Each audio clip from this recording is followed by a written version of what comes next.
Mendengar jawaban tersebut, lalu Rasulullah menghibur Umar. Beliau bersabda, "Mereka adalah kaum yang kesenangannya telah disegerakan sekarang juga, dan tak lama lagi akan sirna. Tidakkah engkau rela mereka memiliki dunia, sementara kita memiliki akhirat? Kita adalah kaum yang menangguhkan kesenangan kita untuk hari akhir. Perumpamaan hubunganku dengan dunia seperti orang berpergian di bawah terik panas. Dia berlindung sejenak di bawah pohon, kemudian pergi meninggalkannya." Dikisahkan, pernah suatu ketika Rasulullah SAW mendapati Umar bin Khattab sedang menangis, kemudian tertawa hampir bersamaan. Ketika ditanya apa gerangan yang menyebabkan demikian, Umar bin Khattab menjelaskan bahwa ia teringat keadaan dirinya di masa jahiliyah dulu. Ia teringat ketika masih jahiliyahnya, ia mengubur anak perempuannya hidup-hidup. Ia menangis karena terbayang olehnya, seandainya saja anak perempuannya masih hidup, ia akan bisa bersama mereka dan akan mendapatkan cucu yang banyak dari mereka. Lantas yang membuatnya tertawa adalah ketika di masa jahiliyah ia terbiasa membuat patung-patung berhala. Terkadang ia membuatnya dari gandum dan manisan. Akan tetapi ketika ia dilanda lapar atau musim paceklik, maka ia terpaksa mengambil bagian-bagian patung berhala tersebut kemudian memakannya. Mendengar hal tersebut, Rasulullah SAW pun turut tertawa. Kisah lainnya yang cukup mengharukan adalah saat Umar bin Khattab menjabat sebagai khalifah. Ia pernah menghadapi cobaan yang cukup berat. Saat itu, umat Islam dilanda paceklik karena masuk dalam tahun Abu. Di tahun itu semua bahan makanan sulit didapat. Hasil pertanian sebagian besar tidak dapat dikonsumsi sehingga menyebabkan umat Islam menderita kelaparan. Suatu malam, Khalifah Umar bin Khattab mengajak seorang sahabat bernama Aslam menjalankan kebiasaannya menyisir kota. Dia hendak memastikan tidak ada warganya yang tidur dalam keadaan lapar. Sampai pada satu tempat, Umar dan Aslan berhenti. Dia mendengar tangisan seorang anak perempuan yang cukup keras. Umar kemudian memutuskan untuk mendekati sumber suara itu yang berasal dari sebuah tenda kumuh. Setelah dekat, Umar mendapati seorang wanita tua terduduk di depan perapian sambil mengaduk panci menggunakan sendok kayu. Umar kemudian menyapa ibu tua itu dengan mengucap salam. Si ibu tua itu menoleh kepada Umar dan membalas salam tersebut. Tetapi si ibu kemudian melanjutkan kegiatannya. Lalu Umar bertanya kepada ibu tua, "Siapakah yang menangis di dalam?" "Dia anakku," jawab ibu tua itu. Kemudian Umar bertanya lagi, "Mengapa dia menangis? Apakah dia sakit?" "Tidak, dia kelaparan," jawab ibu tersebut. Umar dan Aslam kemudian tertegun. Setelah beberapa lama, keduanya merasa heran melihat si ibu tua tak juga selesai memasak. Untuk mengatasi rasa herannya, Umar kemudian bertanya, "Apa yang kau masak itu? Kenapa tidak matang juga?" Si ibu kemudian menoleh, "Silahkan kau lihat sendiri." Umar dan Aslam kemudian menengok isi panci itu. Seketika mereka terkaget menjumpai isi panci yang tidak lain berupa air dan batu. "Apakah kau memasak batu?" tanya Umar dengan sangat kaget. Si ibu menjawab dengan menganggukkan kepala. "Untuk apa kau masak batu itu?" tanya Umar lagi.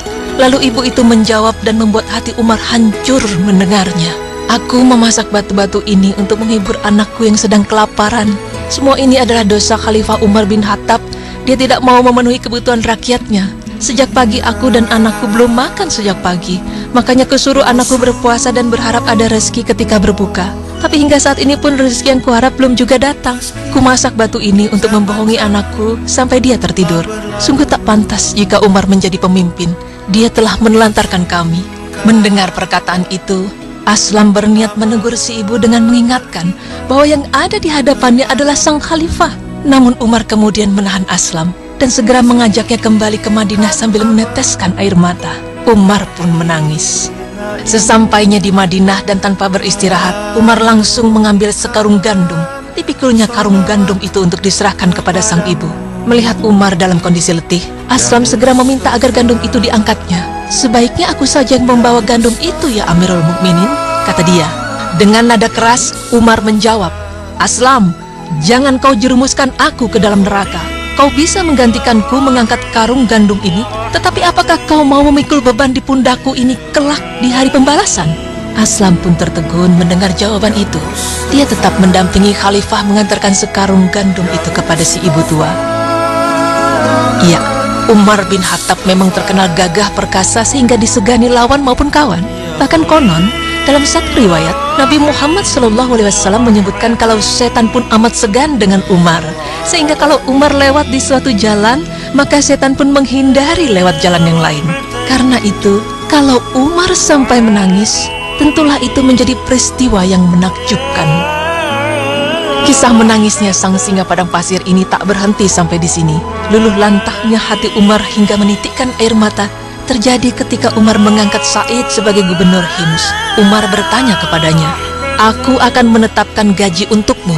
Kemudian Sa'id menjawab, "Apa yang aku lakukan dengan gaji itu, wahai Amirul Mukminin? Pemberian dari Baitul Mal kepadaku melebihi kebutuhanku." Kemudian Sa'id pun berangkat ke Hims guna menunaikan tugasnya. Tidak lama berselang, Amirul Mukminin Umar bin Khattab didatangi oleh orang-orang yang bisa dipercaya dari penduduk Hims. Umar berkata kepada mereka, "Tulislah nama penduduk miskin dari Hims agar aku bisa membantu mereka." Lalu mereka pun menulis dalam sebuah lembaran. Di dalamnya tercantum nama Fulan dan Fulan serta Sa'id bin Amir. Umar bertanya, "Siapa Sa'id bin Amir?" Mereka menjawab, "Gubernur kami." Umar menegaskan, "Gubernur kalian miskin?" Mereka menjawab, "Benar, di rumahnya tidak pernah dinyalakan api dalam waktu yang cukup lama." Maka Umar menangis hingga air matanya membasahi janggutnya. Kemudian dia mengambil 1000 dinar dan memasukkannya ke dalam sebuah kantong. Umar berkata, "Sampaikan salamku kepadanya dan katakan kepadanya bahwa Amirul Mukminin mengirimkan harta ini agar kamu bisa menggunakannya untuk memenuhi kebutuhanmu." Delegasi pun pulang dan mendatangi rumah Sa'id dengan menyerahkan kantong dari Umar bin Khattab. Sa'id melihatnya dan ternyata isinya adalah dinar. Maka dia menyingkirkannya seraya berkata, "Innalillahi wa inna ilaihi raji'un." Seolah-olah Sa'id sedang ditimpa musibah besar atau perkara berat. Lalu istrinya datang tergopoh-gopoh dengan penuh kecemasan. Dia berkata, "Apa yang terjadi, wahai Sa'id? Apakah Amirul Mukminin wafat?" Sa'id menjawab, "Lebih besar dari itu." Istrinya bertanya lagi, "Apa yang lebih besar?" Sa'id menjawab, "Dunia datang kepadaku untuk merusak akhiratku. Sebuah fitnah telah menerpa rumahku." Istrinya berkata, "Engkau harus berlepas diri darinya." Dia belum mengerti apapun terkait dengan perkara dinar tersebut. Sa'id bertanya, "Kamu bersedia membantuku?" Istrinya menjawab, "Iya." Maka Sa'id mengambil dinar itu, lalu memasukkannya ke dalam kantong-kantong dan membagi-baginya kepada kaum muslimin yang miskin. Tangisan Umar adalah tangisan yang lahir dari keimanan yang dilandasi tulusnya cinta kepada Rasulullah SAW. Apa yang dilihatnya membuat sisi kemanusiaannya terhentak dan mengalirkan perasaan gundah yang manusiawi. Reaksi yang seolah memberi arti bahwa semestinya orang-orang kafir yang dengan segala daya dan upaya berusaha menghalangi kebenaran, memadamkan cahaya iman dan menyebarkan keculasan dan keburukan, mereka itulah yang semestinya tak menikmati karunia Allah Subhanahu wa Ta'ala. Jadi, kenapa harus malu jika ingin menangis? Karena mata yang beku, yang tidak mampu menangis, adalah karena hati orang itu keras. Dan hati yang keras adalah karena menumpuknya dosa yang telah diperbuat. Banyaknya dosa yang dibuat seseorang adalah karena orang tersebut lupa akan kematian yang kelak akan menjemputnya. Sedangkan lupa akan ajal yang menjemput dikarenakan manusia tersebut hanya sibuk mengumpulkan harta duniawi. Sedangkan terlalu mencintai dunia adalah pangkal segala perbuatan dosa. Na'udzubillah min dzalik. Sungguh rugi rasanya jika air mata kita kini tertumpah untuk hal-hal yang sepele dan tidak bernilai di sisi Allah Subhanahu wa Ta'ala. Hari ini banyak air mata tertumpah untuk hal yang sia-sia. Sementara untuk agama, matanya beku, tak pernah menangis.